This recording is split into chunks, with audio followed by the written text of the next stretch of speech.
একটু চিন্তা করবেন, কত মানুষ ঘুমিয়ে গেছে আর তার ঘুম ভাঙে নাই।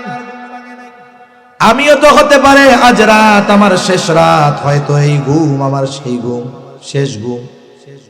এখন আমাকে তো মৃত্যুর পরে আল্লাহ তাআলার সামনে দাঁড়ানো লাগবে। আমি যদি আজকে রাত্রে মারা যাই, তাহলে কি আমি আখিরাতে নাজাত পাওয়ার উপযুক্ত কিনা একটু হিসাব করি। অতীতের সব হিসাবের কথা বাদ দেন, আজকে দিনের হিসাবটা একটু আমি করি। একটা মানুষ যদি 5টা মিনিট ব্যয় করে, 5 মিনিট থেকে 10 মিনিট, সে তার সারা দিনের ভালো কাজ আর মন্দ কাজের হিসাব বের করতে পারবে কি পারবে না? সারা দিনের ভালো মন্দ কাজের হিসাব বের করতে পারবে। এরপরে সে একটা হিসাব করবে, ভালো কাজ বেশি না মন্দ কাজ বেশি। দেখা গেল ভালো কাজ বেশি মন্দ কাজ কম, যাক তো ভালো। কিন্তু হিসাব করে দেখা গেল যে মন্দ কাজ বেশি ভালো কাজ কম। এখন হয়তো হিসাব করে দেখলো আজকে গুনাহ বেশি সওয়াব কম। এই চিন্তা হয়তো তার জীবন পরিবর্তনের কারণ হয়ে যেতে পারে। হয়তো তখন আল্লাহ তাআলার কাছে তাওবা করবে, বলবে আল্লাহ আজ রাতে যদি মারা যায়, আজকের হিসাবেই তো আমার গুনাহ বেশি সওয়াব কম।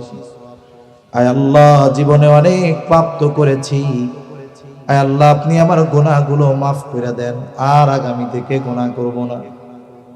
আমরা যদি মনে করি আস্তাগফিরুল্লাহ আস্তাগফিরুল্লাহ পড়লেই মনে হয় তাওবা, না না, এই যে অন্তর থেকে অনুতপ্ত হয়ে ওই গুনাহ না করার ব্যাপারে প্রতিশ্রুতিবদ্ধ হয়ে আল্লাহর কাছে যখন ক্ষমা চেয়েছে, বলে এর চাইতে একনিষ্ঠ খালেস তাওবা আর কোনো কিছুই হতে পারে না। আল্লাহ না করুন ওই ব্যক্তি যদি রাতের বেলা মারা যায়, খালেস তাওবা নসিব হয়ে গেছে, আশা করা যায় কিয়ামতের দিন নিষ্পাপ হিসাবে আল্লাহর সামনে দাঁড়াবে। এই জন্য মুহাসাবার কথা বুজুর্গানে দিন বলেন, যে জীবনের হিসাব নেওয়া, যে আমার জীবনের গুনাহ বেশি না পাপ বেশি, এই আলোচনা বা এই হিসাব যেই মানুষগুলো বেশি বেশি করে, ওই মানুষগুলোর জন্য মুত্তাকি হওয়া সহজ হয়ে যায়। ওয়াযাক্কির ফাইন্নায-যিকরা তানফাউল মুমিনিন।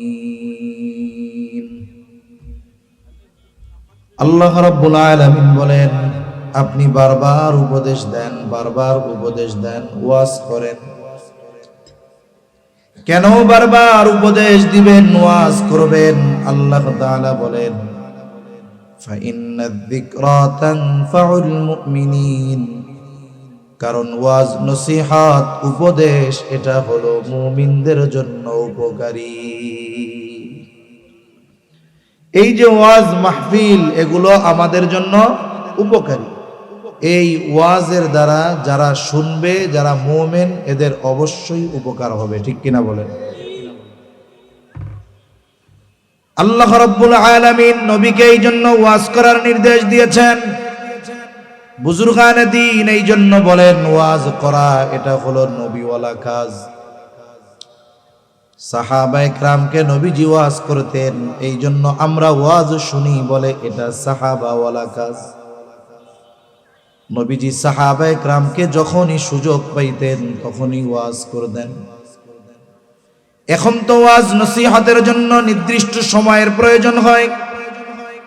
জুমার দিন মসজিদে খতিব সাহেব ওয়াজ করেন, আবার নির্দিষ্ট প্রতিষ্ঠান সময়কে কেন্দ্র করে খোলা মাঠে ওয়াজের আয়োজন হয়। কিন্তু আমার আপনার নবী যখনই মদিনায় থাকতেন, সুযোগ পাইতেন, কমপক্ষে প্রত্যেক নামাজের পরে সাহাবায়ে কেরামকে নবীজি ওয়াজ করতেন। মসজিদ ভরা থাকলেও করতেন, অল্প মুসল্লি থাকলেও করতেন। সফরে চলতেছেন নবীজি, সাথে যদি সাহাবায়ে কিরাম থাকতো, নবীজি ওয়াজ করতেন। আবার ওয়াজ করার সময় নবীজি এমনটা দেখতেন না শ্রোতা কত। অনেক সময় আমাদের অনেক অনুযোগ থাকে, অভিযোগ থাকে, বলে ভাই লোকজন কম, ওয়াজ উঠতেছে না। কিন্তু বলেন তো, আসমানের নিচে জমিনের উপরে নবীজির চাইতে বড় ওয়াইজ আর কেউ আছে নাকি? অথচ রাসূলুল্লাহ সাল্লাল্লাহু আলাইহি ওয়াসাল্লাম দেখা যায় একজন শ্রোতা তাকেও যেই গুরুত্ব সহকারে ওয়াজ করতেন, ভরা মজমা ওই জায়গায়ও নবীজি সাল্লাল্লাহু আলাইহি ওয়াসাল্লাম সম গুরুত্ব সহকারে ওয়াজ করতেন। আমি আপনাদের খেদমতে যে হাদিস খানা পেশ করেছি, পাঠ করেছি, এই হাদিসটা রাসূল আকরাম সাল্লাল্লাহু আলাইহি ওয়াসাল্লাম সাহাবীর বর্ণনার ভঙ্গিতে মনে হয় যে ওয়াজ যখন করছে উনি সাথে একাই ছিলেন।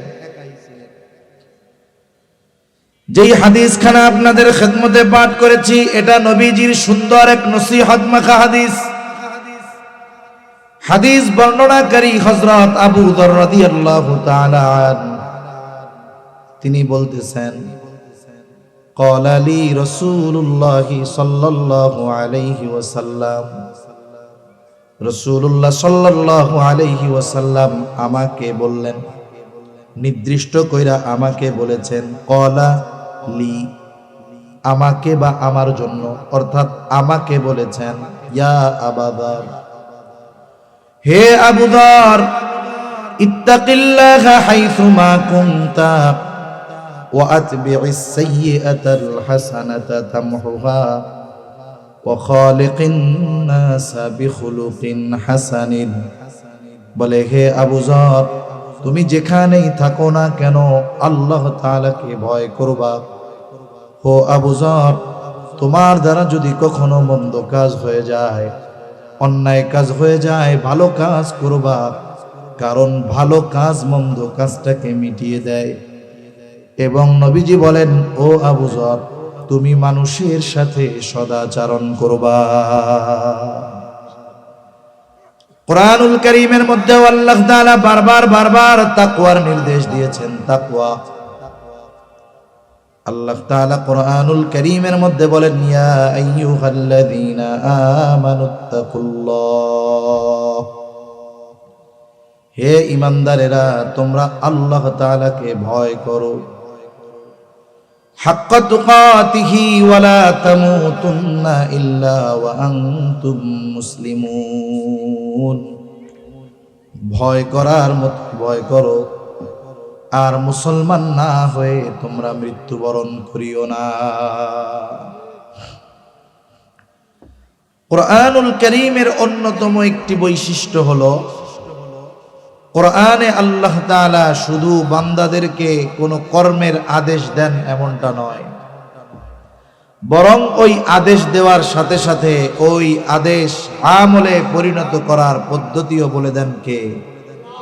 জোরে বলেন না কে? আল্লাহ বলে দেন। তার মানে আল্লাহ তাআলা শুধু মুত্তাকি হওয়ার কথা আদেশ দিয়েছেন এমনটা নয়, বরং মুত্তাকি হওয়ার পদ্ধতিও আল্লাহ বলে দিয়েছেন। আল্লাহ তাআলা তার আদেশ কর্মে পরিণত করার যে পদ্ধতিগুলো বলে দেন, জানিয়ে দেন, এটা সাধারণত দুই ধরনের হয়। কয় ধরনের? একটা হলো আদেশ করার সাথে সাথে ওই আদেশ বাস্তবায়নের সুস্পষ্ট নির্দেশনা আল্লাহ দিয়ে দেন। আরেকটা হলো সুস্পষ্ট নির্দেশনা দেন না, তবে ইঙ্গিত দিয়ে দেন যে এই আদেশ ওই জায়গায় গেলে বাস্তবায়ন হবে। যেমন ইঙ্গিত দিয়া কেমনে?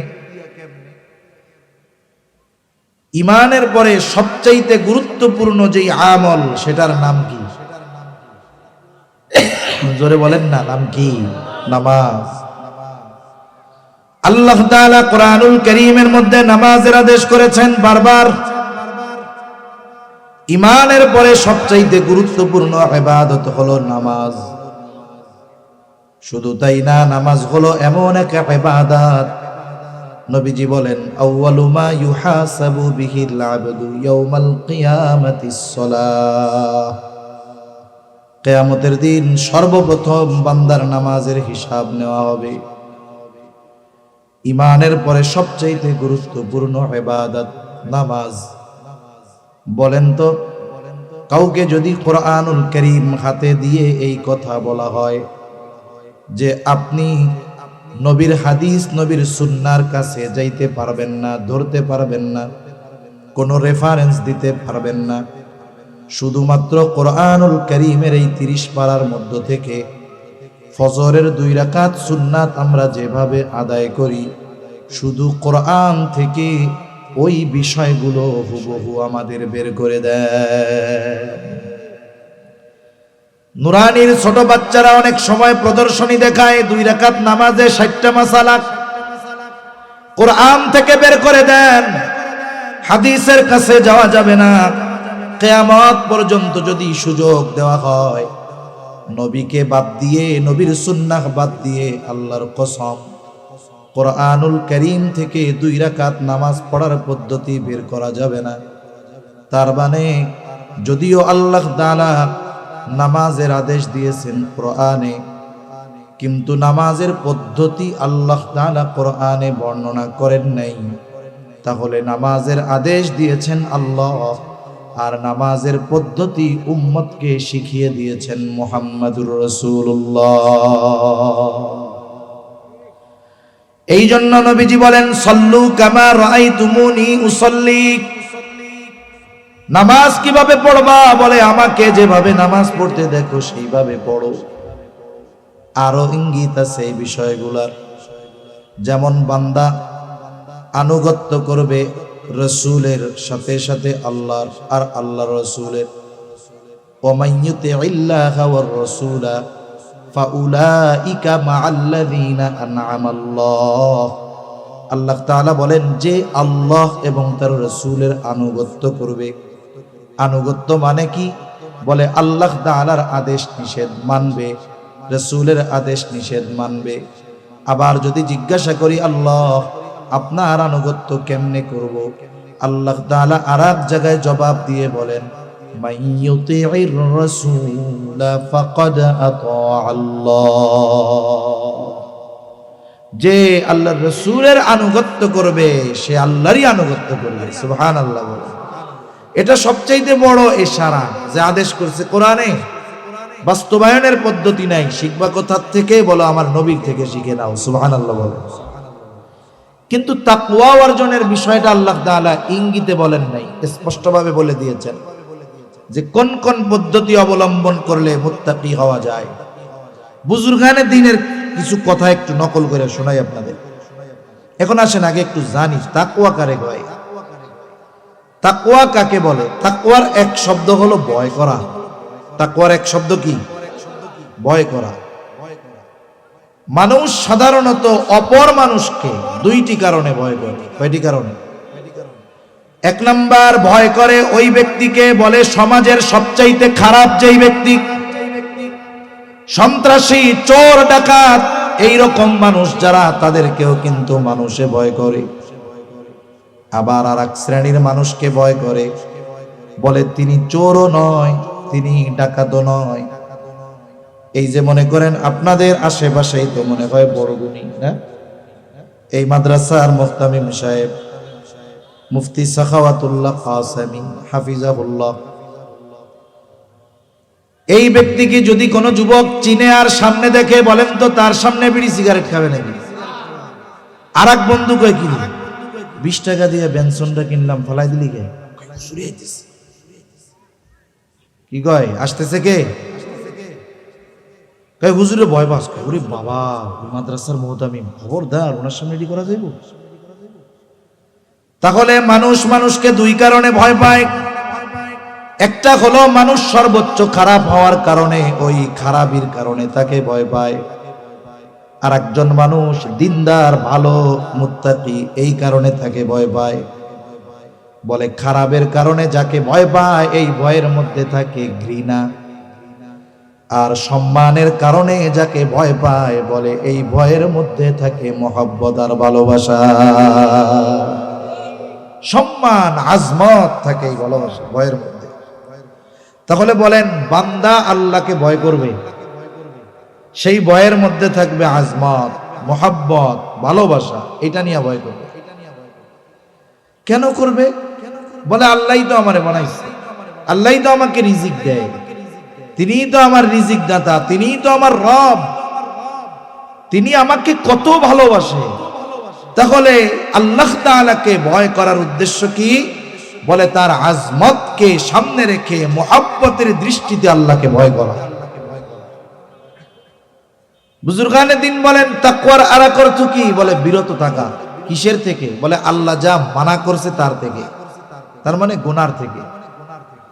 তাহলে দুইটা বিষয়ের সমন্বয় যদি করা হয়, কথাটা এইরকম, আল্লাহকে মুহাব্বতের সাথে ভয় করে তার নিষেধাজ্ঞা বিষয়গুলো থেকে বেঁচে থাকা, বিরত থাকা, বলে এটাই হলো তাকওয়া। আর যেই ব্যক্তি এটা করে বলে সেই ব্যক্তি হলো মুত্তাকি।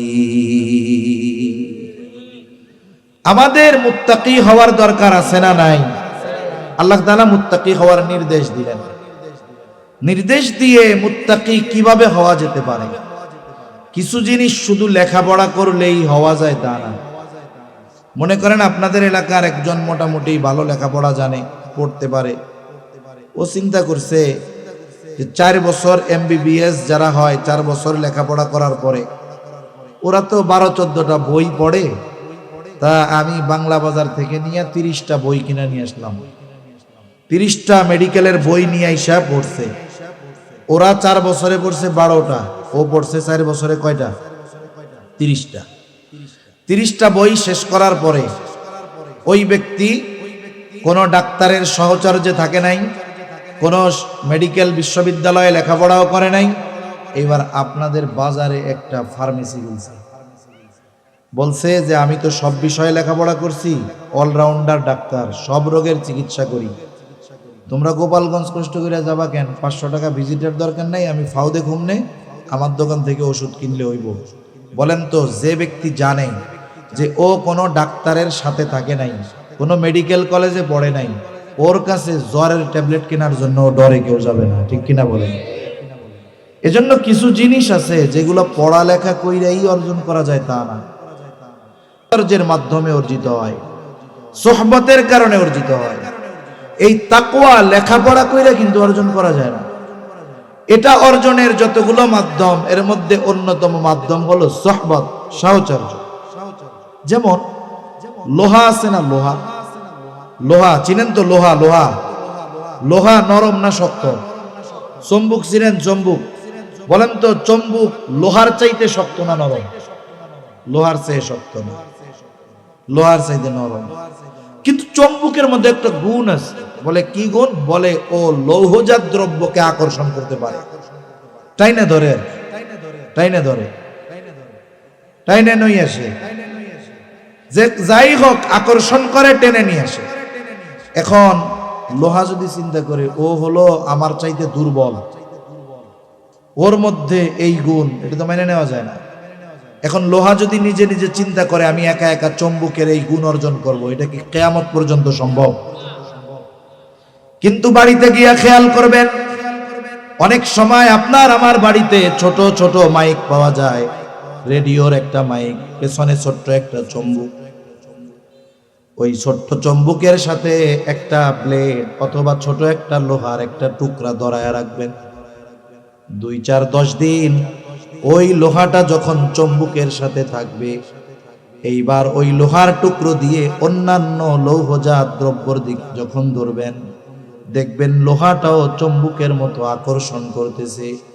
বলে লোহা, তোমার মধ্যে তো অন্য লোহাকে আকর্ষণ করার যোগ্যতা ছিল না, কেমনে পাইছো? লোহা জবাবে বলবে আমি এই আকর্ষণ পেয়েছি চম্বুকের সাহচর্য গ্রহণ করার কারণে। এজন্য তাকওয়া অর্জনের আল্লাহ তাআলা যত নির্দেশনা দিয়েছেন, এর মধ্যে অন্যতম নির্দেশনা আল্লাহ তাআলা বলেন ইয়া আইয়ুহাল্লাযীনা আমানুত্তাকুল্লাহ। আল্লাহ তাআলা বলেন হে ঈমানদারেরা, তোমরা মুত্তাকি হও। মুত্তাকি কারা? একটু আগেই কইছি। এখন আমরা যদি আল্লাহ তাআলাকে প্রশ্ন করি, আল্লাহ মুত্তাকি কেমনে হব, একটু বইলা দেন। আল্লাহ তাআলা বলেন ওয়াকুনু মা'আস সাদিকিন। বান্দা, তুমি যদি মুত্তাকি হতে চাও, সত্যবাদীদের সঙ্গী হয়ে যাও। এখানে আল্লাহ তাআলা আবেদিন বলেন নাই, যে যারা ইবাদত করে তাদের সঙ্গী হও। আল্লাহ তাআলা সাদিকিন কেন বলছেন? বলে সত্যবাদিতার গুণ হইল এমন এক গুণ যার মধ্যে বাকি সব ভালো গুণ অন্তর্ভুক্ত থাকে। সুবহানাল্লাহ বলে। একটা উদাহরণ দেই, তাহলে বিষয়টা বুঝতে সহজ হবে। আজ থেকে 40-50 বছর আগে, যখন আমাকে জন্মই হয় নাই, ওই জামানায় কোন গ্রামে যদি কেউ ম্যাট্রিক পাস করত, কোনো মতে 2টা লেটার নিয়ে আশেপাশের 5 গ্রামের মানুষ ওরা দেখবার যাইতো, তাই না? যে অমুক গ্রামের একজন নাকি 2টা লেটার পাইয়া পাস করছে এসএসসি, চল তো দেখে আসি। ওই জামানায় ম্যাট্রিক পাস আইয়া পাস রে মনে করতো সর্বোচ্চ শিক্ষিত। ওই রকমই এক প্রত্যন্ত অঞ্চলে ধরেন একটা ছেলে গ্রাম থেকে শহরে গিয়ে লেখাপড়া করছে। সে ঢাকা ইউনিভার্সিটিতে ভর্তি হয়েছে, অনার্স করছে, মাস্টার্স করেছে, সাথে সাথে বিসিএসও দিয়ে দিছে। অনেক বড় সরকারি চাকরির পাশাপাশি সে একজন পিএইচডিও করে ফেলছে, ডক্টর। এখন ওই ছেলেটা গ্রামে আসছে, প্রত্যন্ত অঞ্চল, আশেপাশের সব গ্রামের মানুষ দেখতে আসছে যে আমাগো ওই গ্রামে এত বড় শিক্ষিত মানুষ, দেখার জন্য গেছে। সবাই দেখে দেখে চলে গেছে। মুরব্বী একজন পাশে দাঁড়ায় রয়েছে এরকম। লোকটা মুরব্বীরে জিজ্ঞাসা করে যে মুরব্বী কিছু বলবেন? বলে হ্যাঁ বাজান, একটা কথা জিজ্ঞাসা করার দরকার ছিল। কারণ এই মুরব্বী জানে আইয়া পাস করলে সে অনেক বড় শিক্ষিত। তা মুরব্বী এবার ওই ছেলেটাকে জিজ্ঞাসা করতেছে, বাজান শুনলাম তুমি অনেক বড় শিক্ষিত, তো তুমি কি লেখাপড়া করছো, কি পাস করছো বাজান? ছেলেটা বলতেছে, চাচা যান আমি ঢাকা ইউনিভার্সিটি থেকে অনার্স করছি, মাস্টার্স করেছি, পিএইচডি করতেছি, সাথে সাথে বিসিএস কমপ্লিট করে একটা বড় সরকারি চাকরি করতেছি। এখন চাচা চিন্তা করে, ঠিক আছে বুঝলাম, বাজান একটা কথা জিজ্ঞাসা করি? বলে হ্যাঁ জিজ্ঞাসা করেন। তুমি এত পাস করলা, কিন্তু তুমি কি ম্যাট্রিক আইয়ে পাস করছিলা বাজান? এখন কম তো। চাচা তো বুঝে যে ম্যাট্রিক পাস করলে অনেক বড় শিক্ষিত, কিন্তু চাচা তো এটা বুঝতেছে না যে অনার্স করছে ও যদি আইয়া পাস না করে অনার্স করতে পারবে? তাহলে কেউ যদি বলে যে আমি মাস্টার্স কমপ্লিট করছি, তার মানে সে অনার্স পাস করার পরেই করছে। এখন একজন হুজুরে জিজ্ঞাসা করছে, হুজুর আপনার নাম কি? গ্রামের মানুষ বলতেছে, মনে করেন আমার নাম মুফতি আব্দুল্লাহ বা আব্দুর রহমান। আপনি মুফতি, আপনি কি মৌলানা হয়েছিলেন হুজুর? কারণ কম তো এই ব্যক্তি যদি মৌলানা সাহেব না হয় তাহলে মুফতি হইব কেমনি? তার মানে যখন বলল মুফতি, তার মানে উনি মৌলানা হইয়াই রয়েছে। তা সাদিক, সত্যবাদিতা এমন এক গুণ, বলে তার মধ্যে বাকি সব গুণ পাওয়া যায়, ওইটার খোঁজার দরকার নাই, থাকে ওর মধ্যে। সুবহানাল্লাহ বলেন। এজন্য আল্লাহ তাআলা মুত্তাকি হওয়ার জন্য সত্যবাদীদের সঙ্গ নেওয়ার কথা আল্লাহ তাআলা বলেছেন। 2 নাম্বার পদ্ধতি আল্লাহ তাআলা বলেন, ইয়া আইয়ুহাল্লাযীনা আমানুত্তাকুল্লাহ ওয়াল তানদুর নাফসুম মা কদ্দামাত লিগাদ। আল্লাহ তাআলা বলেন, হে ঈমানদারেরা তোমরা মুত্তাকি হও। আমরা যদি জিজ্ঞাসা করি আল্লাহ কেমন করে মুত্তাকি হব, আল্লাহ তাআলা বলেন তুমি নিজের দিকে নজর দাও, আগামীর জন্য কি প্রেরণ করেছো। আগামী মানে হলো ভবিষ্যৎ। ভবিষ্যৎ তো 2 প্রকার, একটা হলো অনির্দিষ্ট ভবিষ্যৎ, আর একটা হলো সুনির্দিষ্ট ভবিষ্যৎ। এখানে আল্লাহ তাআলা সুনির্দিষ্ট ভবিষ্যতের দিকে নজর দেওয়ার কথা বলেছেন। অনির্দিষ্ট ভবিষ্যৎ কোনটা? বলে যেটা নিয়ে আমরা বেশি চিন্তা করি। অনির্দিষ্ট ভবিষ্যৎ নিয়ে আমাদের চিন্তাটা বেশি।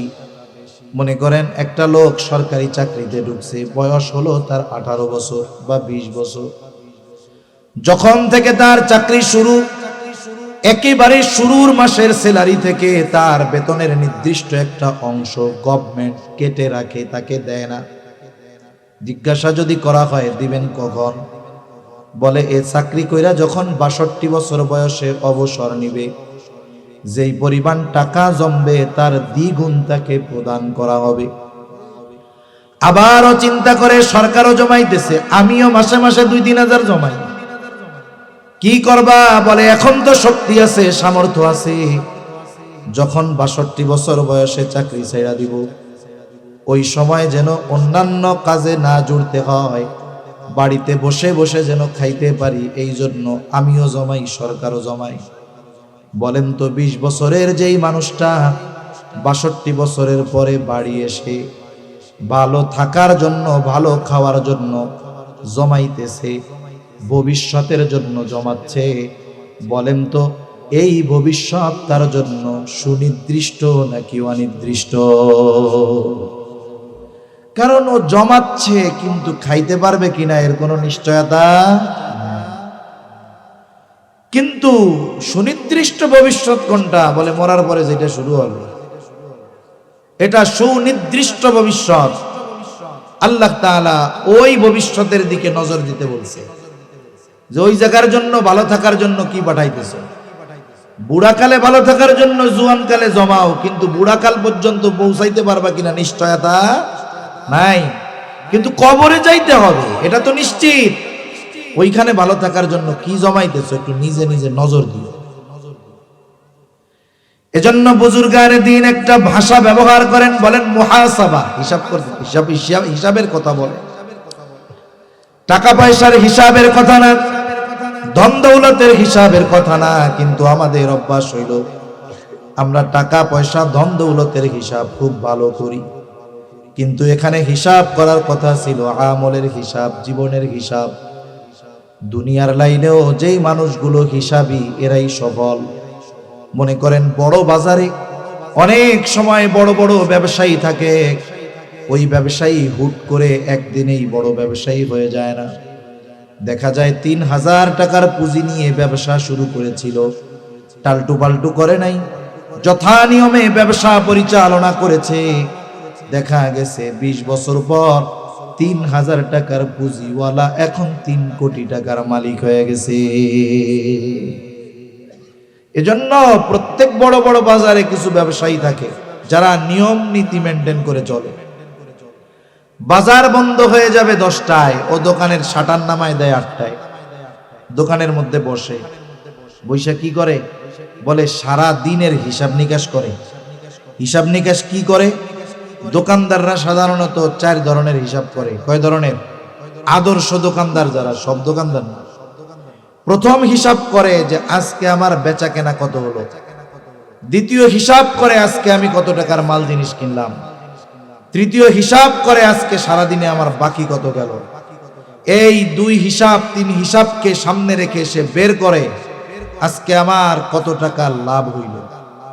কারণ যে যেই ব্যবসা করে ওই ব্যবসার বিক্রয়ের উপরে সে লাভের অংশটা মোটামুটি বের করে ফেলতে পারে। মুদি দোকানদার যে, এর জিজ্ঞাসা করবেন, ভাই তোমার যদি 20,000 টাকা বেচা কেনা হয়, লাভ কয় টাকা হয়? ও বইলা দিবে 19-20 হইতে পারে। রড সিমেন্ট বালুর দোকানদার জিজ্ঞাসা করবেন, তোমার কত টাকা বেচা হইলে কত লাভ হয়? মনে করেন লোকটা 1 লক্ষ টাকা সেল দিলে তার 20,000 টাকা লাভ হয়, কিন্তু বাকির খাতার দিকে তাকায় দেখে আজকে বাকি গেছে 25,000। বলেন তো আজকের দিনে 1 লক্ষ টাকায় বেচা কেনায় যেই 20,000 লাভ ছিল, সেই 20,000 তার পকেটে আছে নাকি? বরং আরো 5,000 ঘাটতি হয়েছে। এটা গাইটের থেকে গেছে, মূলধনের থেকে গেছে। এবার হিসাবের পরে ব্যবসায়ী তার দোকানের কর্মচারীদেরকে ব্রিফিং দিচ্ছে, ওয়াজ করতেছে আর কি, আগামীকাল ব্যবসা কেমন হবে। এই শোন, এই যে 20,000 বা 25,000 বাকি গেছে, আমার আগামীকাল থেকে 25,000 বেচা কেনা কম হোক, ওটা আমার লাগবো না। আমার বেচা কেনা 75,000 হোক, আমার 1 লাখ বাকি বেচা 20,000 লাভ করার দরকার নাই। আমি 75,000 নগদ বেচা 15,000 লাভ করব। আগামীকাল যদি আমার আব্বাও বাকি চায়, খবরদার, বাকি দেওয়া যাবে। এবার দোকান বন্ধ করে বাড়ি চলে গেছে। তাহলে কি হইল? বলে রাতের বেলায় সর্বশেষ হিসাবের মাধ্যমে আগামী দিনের কর্মপন্থা সে নির্ধারণ করলো, যে আগামী দিনটা কেমনে সে পরিচালিত করবে নিজেকে বা নিজের ব্যবসাকে। এক্ষেত্রে আমাদের জন্য মুহাসাবা কি? আমাদের জন্য মুহাসাবা হইল রাতে যখন ঘুমাইতে যাব, বালিশের সাথে মাথা দিছি, সুন্দর মতো মোবাইলটা নিব, ঠিক আছে না? না না তো মুরব্বী কইতেছেন, যুবক যেই কটা আছে কয় হুজুর এইটাই তো ট্যাবলেট। এখন মোবাইল যদি নেওয়া হয় তাহলে নিজেরও ক্ষতি, সাথে সাথে সাথে বাচ্চা কাচ্চা থাকলে তারও ক্ষতি। এজন্য রাত্রে এমনিই বিশেষজ্ঞরা বলে মোবাইল কমপক্ষে 10 ফিট দূরে রেখে ঘুমানোর দরকার। এর রেডিয়েশনের কারণে মাথার ক্ষতি হয়, ব্রেনের ক্ষতি হয়। আর রাতের বেলা মানুষ যখন একা একা ঘুমায়, সে তার ব্রেনকে যেই চিন্তার সাথে জড়ায়, তার গোটা দেহ মন ওই বিষয়টার দিকেই চিন্তা করে। মোবাইলটা বাদ দিবেন, ওদিক রাইকা আজকে রাত্রে গিয়ে হিসাব করবেন। কি হিসাব করবেন? একটু চিন্তা করবেন, আহারে আমি তো এখন ঘুমাতে আসলাম। ঘুমের ব্যাপারে বলা হয় আন্নাহুমু কাল মাউত, ঘুম হলো মৃত্যুর মতো। কত মানুষ রাতের বেলা ঘুমিয়েছে, এই ঘুম তার জীবনের শেষ ঘুম, আর জাগতে পারে নাই। কারণ আমরা যখন ঘুমাই, ঘুম ভাঙলে সকাল, না ভাঙলে হয়ে যাবে পরকাল। একটু চিন্তা করবেন, কত মানুষ ঘুমিয়ে গেছে আর তার ঘুম ভাঙে নাই। আমিও তো হতে পারে আজ রাত আমার শেষ রাত, হয়তো এই ঘুম আমার সেই ঘুম, শেষ ঘুম। এখন আমাকে তো মৃত্যুর পরে আল্লাহ তাআলার সামনে দাঁড়ানো লাগবে।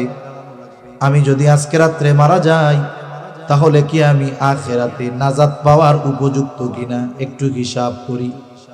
অতীতের সব হিসাবের কথা বাদ দেন, আজকে দিনের হিসাবটা একটু আমি করি। একটা মানুষ যদি 5টা মিনিট ব্যয় করে, 5 মিনিট থেকে 10 মিনিট, সে তার সারা দিনের ভালো কাজ আর মন্দ কাজের হিসাব বের করতে পারবে কি পারবে না? সারা দিনের ভালো মন্দ কাজের হিসাব বের করতে পারবে। এরপরে সে একটা হিসাব করবে, ভালো কাজ বেশি না মন্দ কাজ বেশি। দেখা গেল ভালো কাজ বেশি মন্দ কাজ কম, যাক তো ভালো। কিন্তু হিসাব করে দেখা গেল যে মন্দ কাজ বেশি ভালো কাজ কম। ওর চিন্তাটা এখন আখেরাতমুখী। ওর ব্রেন কোন দিক? মনে রাখবেন, মানুষের ব্রেন এটা এমন এক জিনিস, এটাকে যদি আপনি কোনো দিক ডাইভার্ট করে দিতে পারেন, ওরে দিয়ে অনেক কাজ করায় ফেলানো সম্ভব। হাজাম হাজাম আছে না? হাজাম কি করে কিন্তু মুসলমান আছে না গ্রামে? এখনো যেই গ্রামে ঢুকে যেগুলা আকাটা আছে সবগুলা চিন্তা করে আল্লাহ জানে কার অবস্থা আজকে খারাপ। একটা গাছে উঠবো, একটা পানির মধ্যে যাইবো, গা বলায় বেড়ায়, খুঁজে পাওয়া যায় না।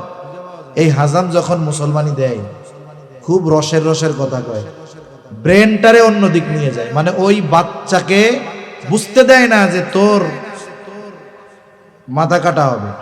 ওরে এমন ভাবে উত্তেজিত করে, এই তোর নাকি, তুই নাকি মারলেই ব্যথা পাস, দেখি ব্যথা পাস নাকি, একটু চিমটি মারে, না আমার ব্যথা লাগে না, আর একটু মারে, ব্যথা লাগে না, আমার ব্যথা লাগে না। এই যে ওরে কইতে কইতে এই ফাঁকে ফুকে কোন সময় কাইটে কুটে দেনা বেজানো সারা। এর মানে কি করে, ওর ব্রেনটাকে আর এক দিক নিয়ে যায়। এজন্য আমরা যখন কোনো সময় একাকী থাকি, আমাদের চিন্তা যদি আখেরাত নিয়ে করি, দেখবেন তখন জীবনের অনেক কিছু সামনে আসবে। আল্লাহর কাছে মাপ চাওয়ার চিন্তা আমাদের অন্তরের মধ্যে আসবে। এখন ও তো আখেরাত নিয়ে চিন্তা করতেছে, এই জন্যই তো হিসাব করছে আজকে সওয়াব বেশি না গুনাহ বেশি, একটু হিসাব করি। এখন হয়তো হিসাব করে দেখলো আজকে গুনাহ বেশি সওয়াব কম। এই চিন্তা হয়তো তার জীবন পরিবর্তনের কারণ হয়ে যেতে পারে।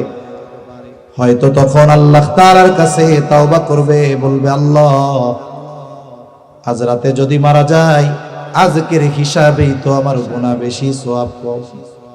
আয় আল্লাহ, জীবনে অনেক পাপ তো করেছি, আয় আল্লাহ আপনি আমার গুনাহগুলো মাফ করে দেন, আর আগামী থেকে গুনাহ করব না।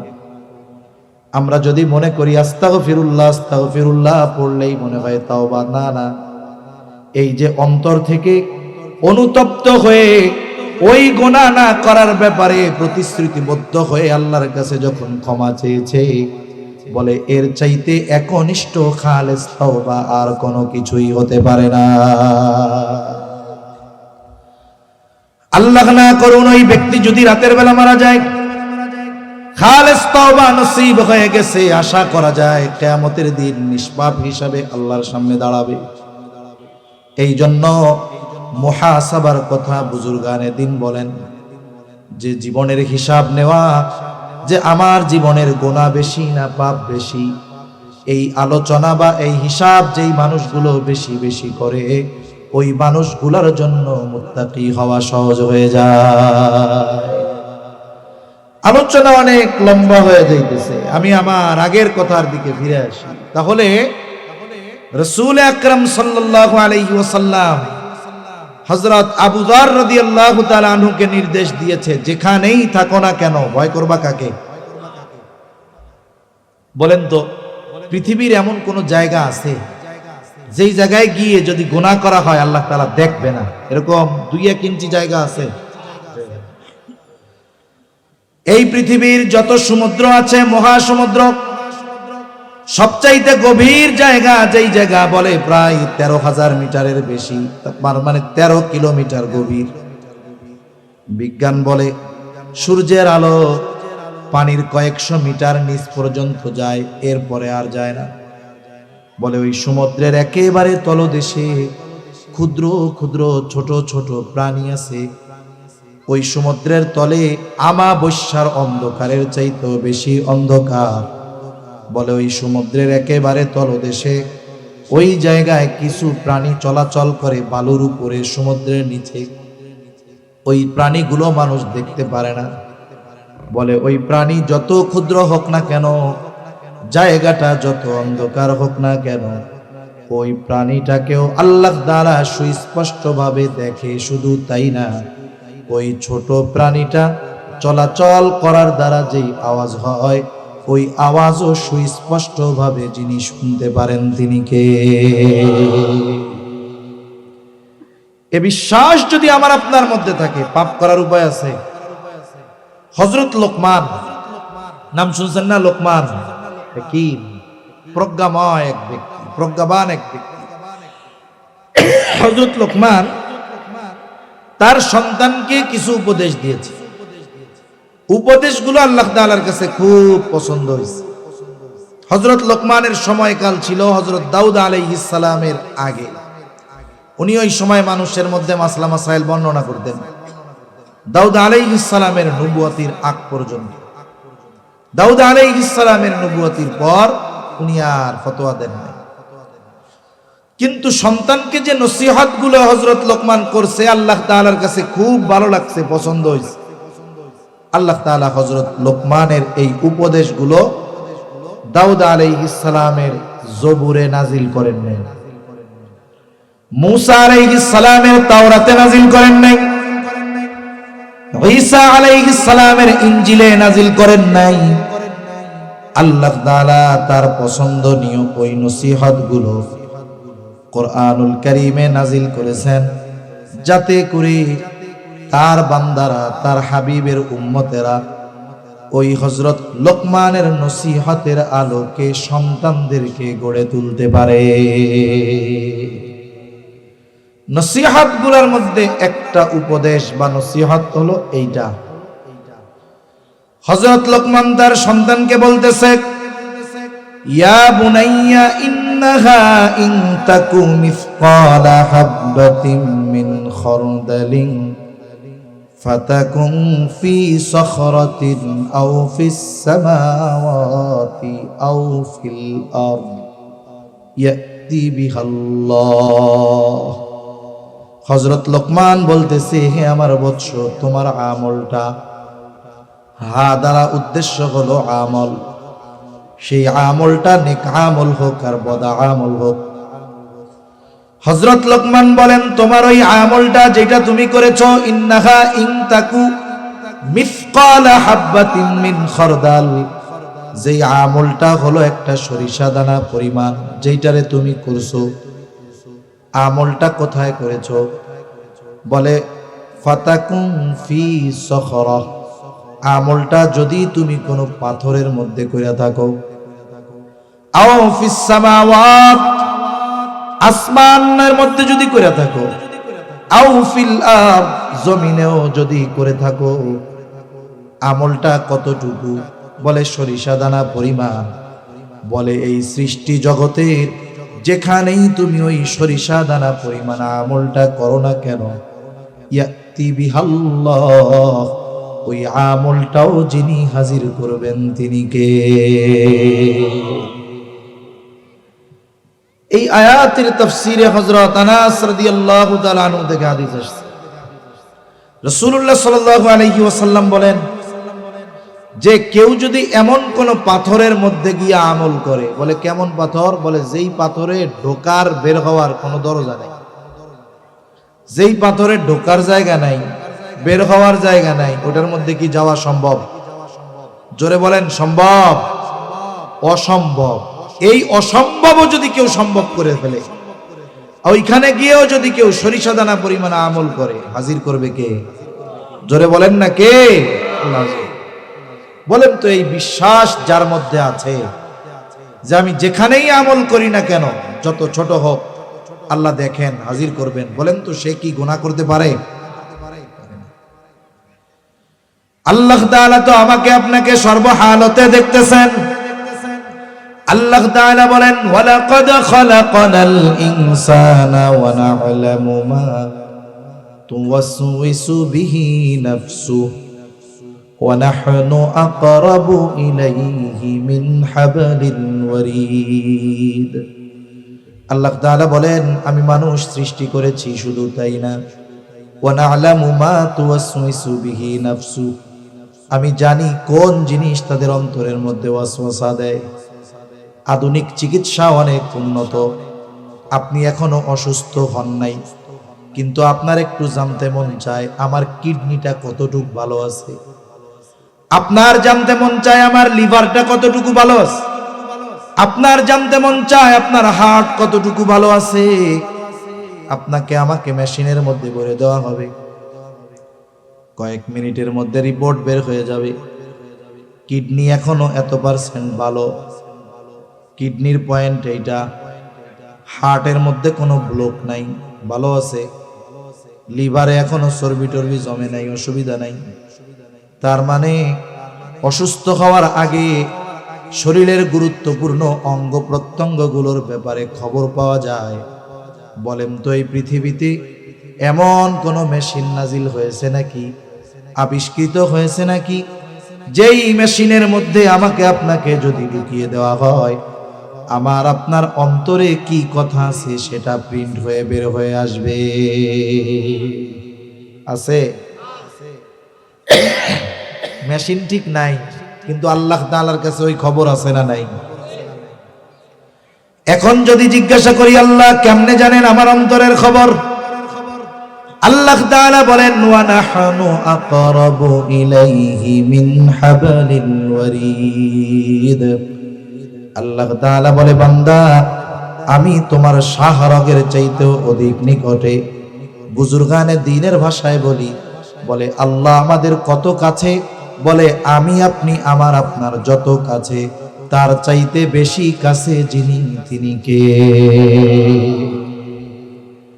যে আল্লাহ আমাকে এমন ভাবে পরিবেষ্টন করে রেখেছেন, সেই আল্লাহ দেখতেছে আর আমি গুনাহ করতেছি। অথচ আমি গুনাহ করতেছি, এটা যদি আমার বাপ দেখে ফেলার সম্ভাবনা থাকে, লজ্জায় গুনাহ করব না। আমি অন্যায় করতেছি, প্রশাসন জেনে যেতে পারে, ভয়ে আমি পাপ করব না। অথচ বান্দার সবচাইতে বেশি লজ্জা এবং ভয় কাকে করার দরকার ছিল? জোরে বলেন, আল্লাহ তাআলা। এজন্য আমরা আল্লাহর ব্যাপারে সর্বোচ্চ ভীত হব মুহাব্বতের সাথে, এবং তার নিষেধগুলো থেকে বেঁচে থাকবো, বলেন ইনশাআল্লাহ। কারণ একটা মানুষ যদি পরিপূর্ণভাবে আল্লাহর ভয় অন্তরে আনতে পারে, মানুষটা পাপের কারণে যদি জীবনও দিতে হয় সে পিছু হটে না। 1000 বছর আগের কথা বলার দরকার নাই। আমেরিকা এই আফগানিস্তান থেকে পালানোর আগে, বেশ কয়েক বছর আগে, একটা মহিলা জেনা করে ফেলেছে, বিবাহিত মহিলা। মহিলার মধ্যে অনুশোচনা জাগ্রত হয়েছে, সে খুঁজতেছে আমি কোথায় গিয়ে আমার এই পাপের হাকিকি তওবা করতে পারবো। এই মহিলা যোগাযোগ কইরা গিয়া স্বেচ্ছায় তার পাপের সাক্ষ্য দিয়ে তওবা করার নিমিত্তে সে নিজে শরীয়তের যেই শাস্তি এই শাস্তি হাসি মুখে বরণ করেছে। এই যে জীবন দিল, তার পাপের ব্যাপারে না বললে কেউ জানতো না, কিন্তু সে যে হাসি মুখে শাস্তি বরণ করেছে কার ভয়ে? জোরে বলেন, জোরে বলেন, কার ভয়? আমি একটা ঘটনা শুনে আলোচনা শেষ করে দিই। একজন সাহাবী, তার নাম হলো মায়াজ ইবনে মালিক। উনি জেনা করে ফেলছে। উনি একজন বিবাহিত পুরুষ।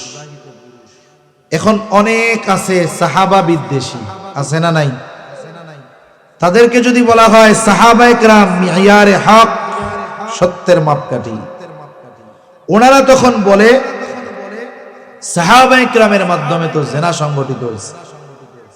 তাদের কথাই বলি, বলেন তো আল্লাহ তাআলা কোরআনুল কারীমের মধ্যে যদি বিবাহিত পুরুষ জেনা করে, সেই জেনার কি শাস্তি আল্লাহ বর্ণনা করেছেন কি করেন নাই? এখন বলেন, জেনা যদি কেউ করে তাকে শাস্তি যে দিতে হবে, একজন অমুসলিম যদি করে তার জন্য তো নয়। শাস্তিটা কার জন্য হবে? মুসলিমের জন্য। এখন নবীজি দুনিয়ায় আছেন, জেনার শাস্তির হুকুম নাজিল হয়েছে, কিন্তু প্র্যাকটিক্যাল ভাবে নবীজি দেখাইতে পারেন নাই। কথার কথা, কারণ সাহাবায়ে কেরামের দ্বারা জেনাই সংগঠিত হয় নাই। তবে যদি ওই শাস্তি প্র্যাকটিক্যাল দেখাতে হয়, জেনা সংগঠিত হতে হবে সাহাবায়ে কেরামের মাধ্যমে, এছাড়া আর উপায় আছে কোন? যারা নবীজিকে ঈমান অবস্থায় দেখছে তারাই তো সাহাবী, ঈমান অবস্থায় মারা গেছে এরাই তো সাহাবী।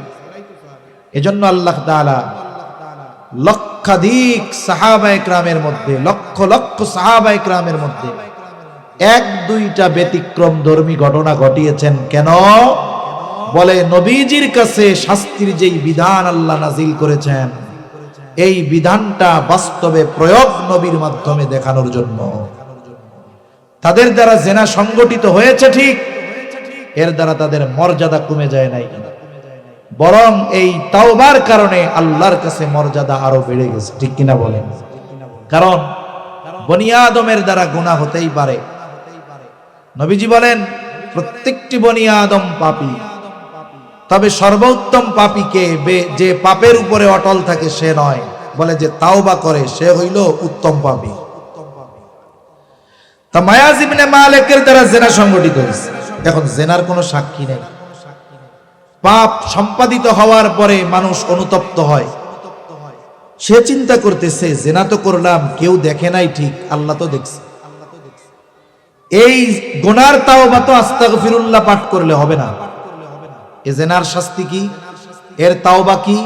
বলে এর তাওবা হলো তাকে মাটিতে গেঁথে পাথর মেরে হত্যা করা হবে। মায়াজ ইবনে মালিক চিন্তা করতেছে হয়তো দুনিয়ার মানুষ কেউ জানলো না, দুনিয়ার মানুষের চোখ ফাঁকি দেওয়া গেল, কেউ আমার এই পাপের খবর জানলো না, কিন্তু আল্লাহ তাআলা তিনি তো আমার পাপের খবর জানে। দুনিয়ায় হয়তো বেঁচে গেলাম, কিন্তু আখিরাতে কি হবে?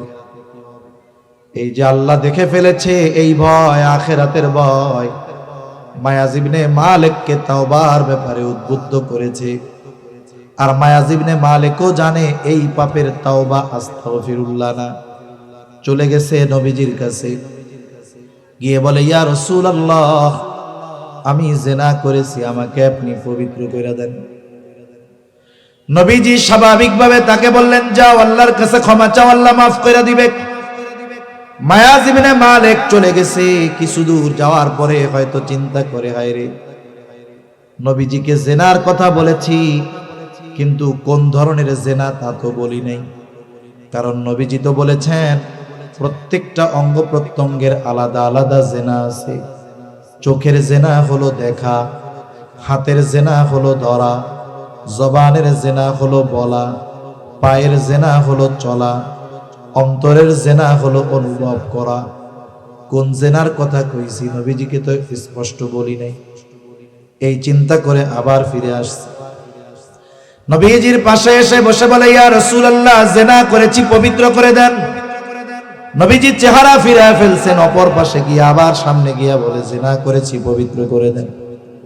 সামনে আইসা বলে জিনা করেছি, পবিত্র করে দেন।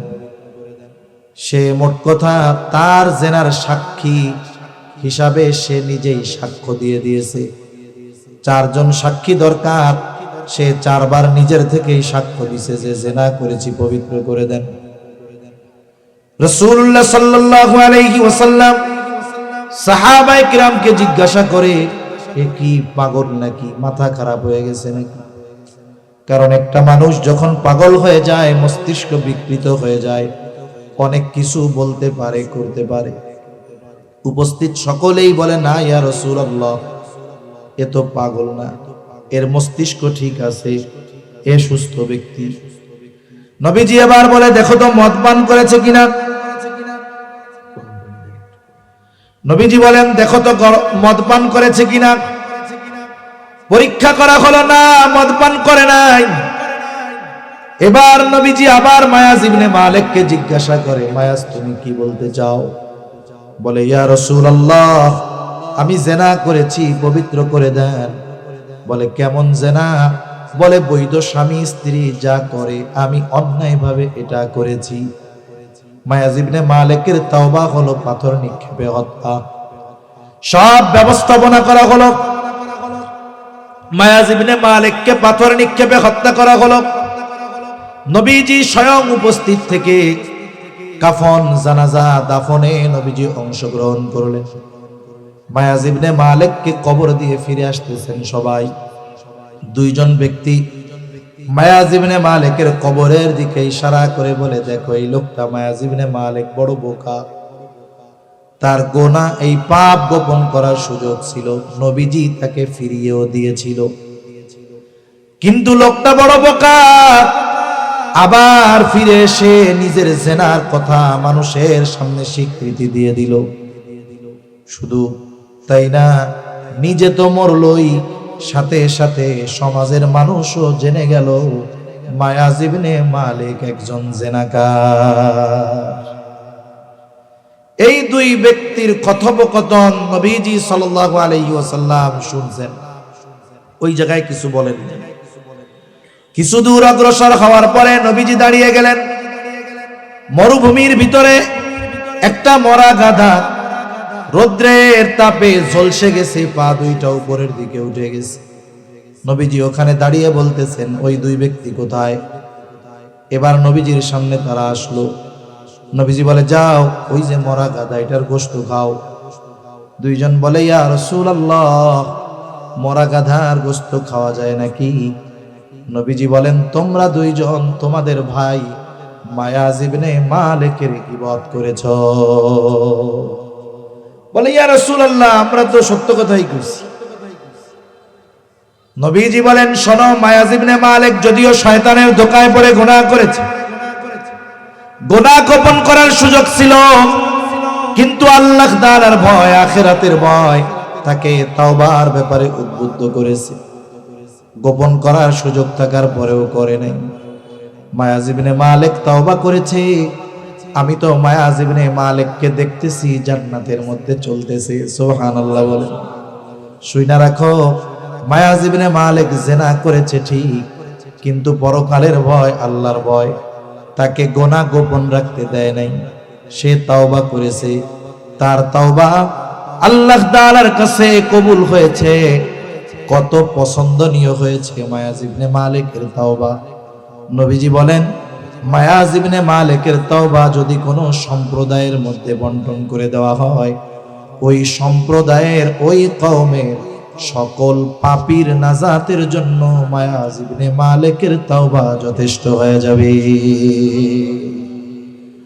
এজন্য একটা ব্যক্তি যখন বাস্তবে মুত্তাকি হয়ে যায়, সে তার দ্বারা গুনাহ হয়ে গেলেও গুনার উপরে সে অটল থাকে না।